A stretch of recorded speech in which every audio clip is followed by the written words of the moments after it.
Hello everyone. Ashley here. Welcome back to my channel, or welcome if you are new here. I know we are in like the middle of September, but I still wanted to share with you guys the decks that I am working with this month, as well as some that I still want to, that I do want to get to this month. I want to work with them a little bit, get to know them a little bit better. And like I've mentioned in a previous video, I have one main tarot deck that I am working with each month. And I share a lot of the progress and like updates and things over on my Patreon, but I do still share like the deck that I am working with here with you guys. And I have to say that I've been loving this process of, sometimes we get so caught up in collecting decks, we get into like the FOMO of decks, like the fear of missing out. And so we like collect and we buy and all this thing and all this stuff. And our collections get so big. And then some of the decks just sit there. And I'm like, but I really want to get to know them. So I decided to start taking each month and picking one deck that's really calling out to me or one I feel really drawn to, and then just taking that month to really get to know the deck that I am working with. And I've been really loving that. Again, it's been a profound experience. My first month, I worked with Darkwood Tarot, as you guys have seen.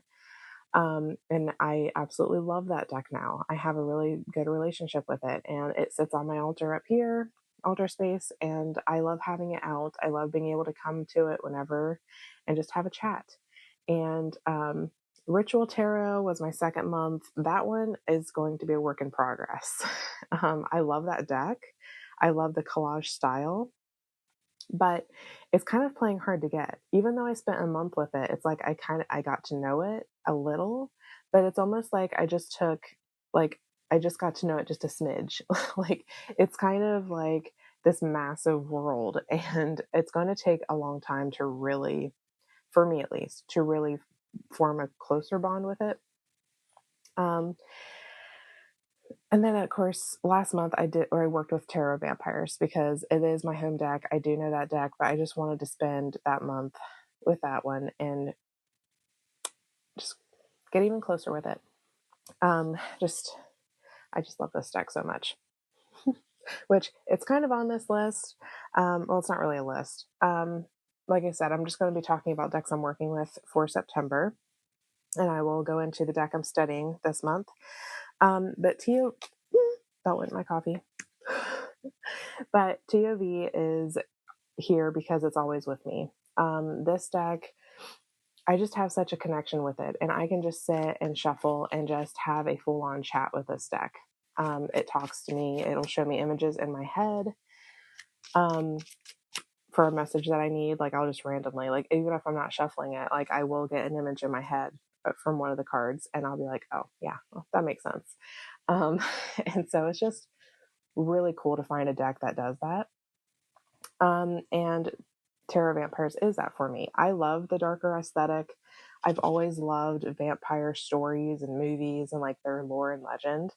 And so this deck just kind of flows with me. And so again, it's always with me. I always will pull it out and have random chats with it. Or when I need comfort, when I just need to have like a good positive message sometimes. Or this deck's honest with me, so it will tell me what I need to look at or work on. And it's just such an awesome deck. So there's that one. Again, that one's kind of always with me. For the deck that I am studying this month, though, however, for the month of September, I am working with Witch Sister Tarot. This one came forward. I had several decks laid out that I was like, man, I feel so drawn to all of them. And so then what I decided to do it was a Patreon video where I choose my deck and then I do like a deck interview with them as well. And so how I chose the deck was I actually shuffled each deck that I had and pulled a card from each one, and then kind of went from there as far as like which one is really like speaking, like, let's work with me. So Witch Sister won out, and I just love this deck. I love both of Julia's decks. I have her Tarot of the Hidden Realm, which is a Fae-based deck.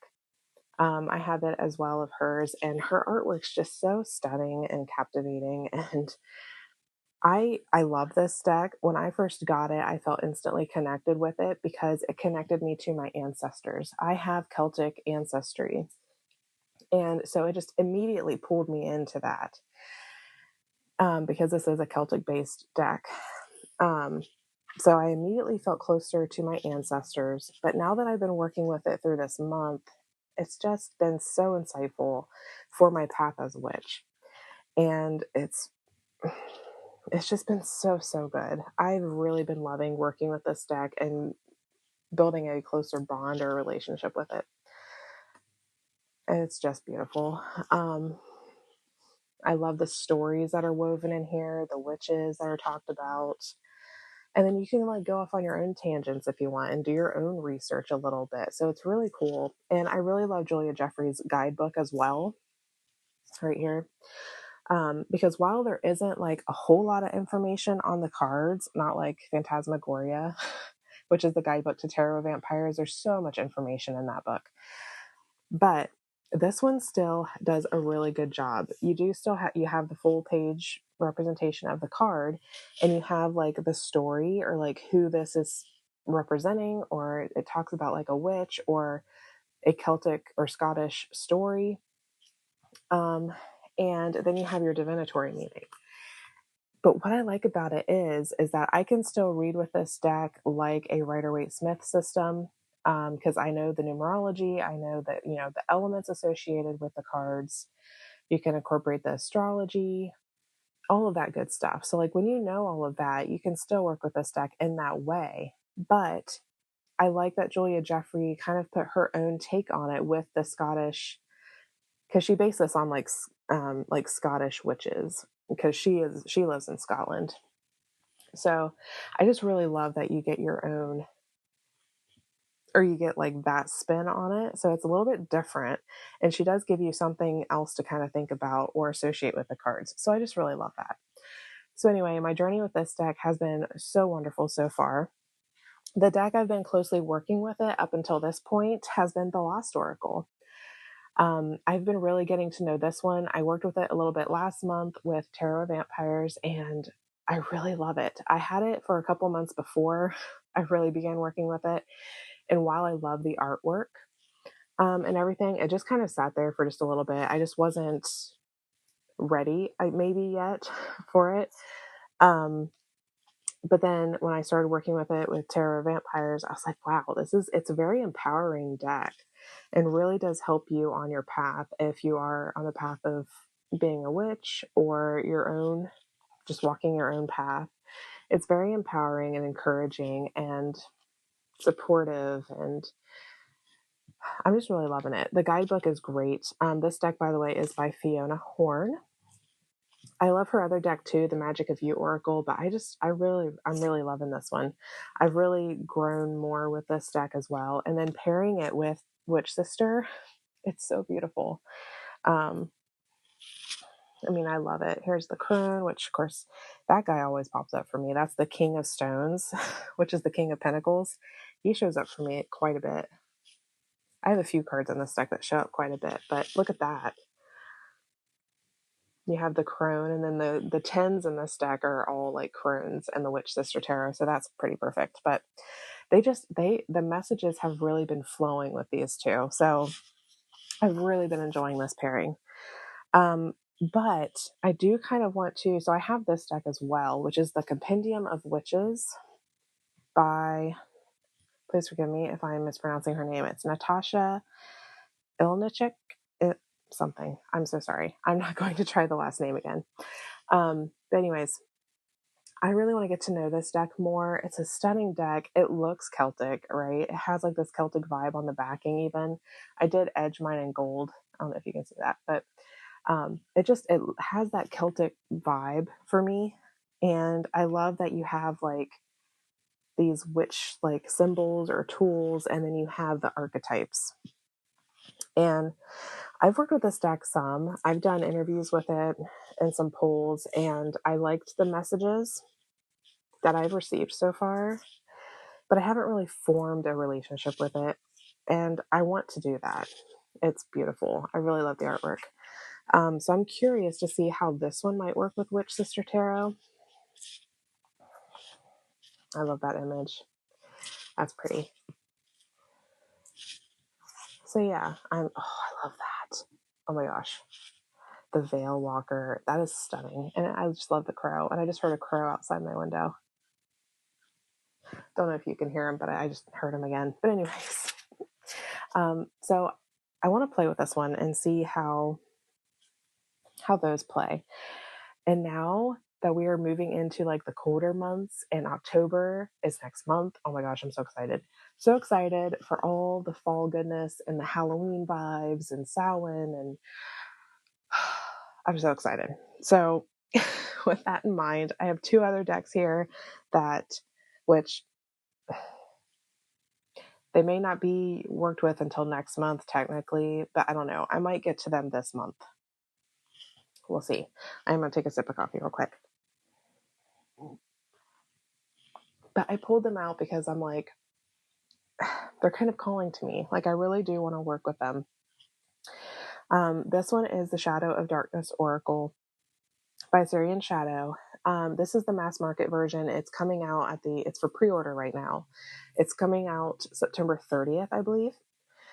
But I've really been loving this deck and I want to work with it more because it is that, like, the winter and fall time. It's that time, where we just all kind of go within, and it's that time of pausing, resting, reflecting. And I just feel like it's the perfect time to do some shadow work. And this deck is very insightful for that. It gives such great meanings in the guidebook. The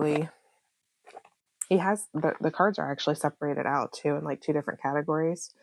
You have protection cards and then you have encumbrance cards. But I love the messages that are in here with having the keywords, and then you get a phrase, and then you get like a wonderful thought-provoking message to really sit with, to think about, to journal about, and really look at things that need some work on or to recognize. And so this deck's just an awesome tool to have. And I know the artwork's like a heavy metal style. It might not be everybody's cup of tea, but it's still an amazing deck to work with if you want to get into some things that you might not want to look at. So I want to work with this one a little bit more in the darker season and just really work on some things or be aware of some things that I should look at and work on. So there's that, the Darkness of Shadow Oracle. And then, of course, Seasons of the Witch, Samhain Oracle.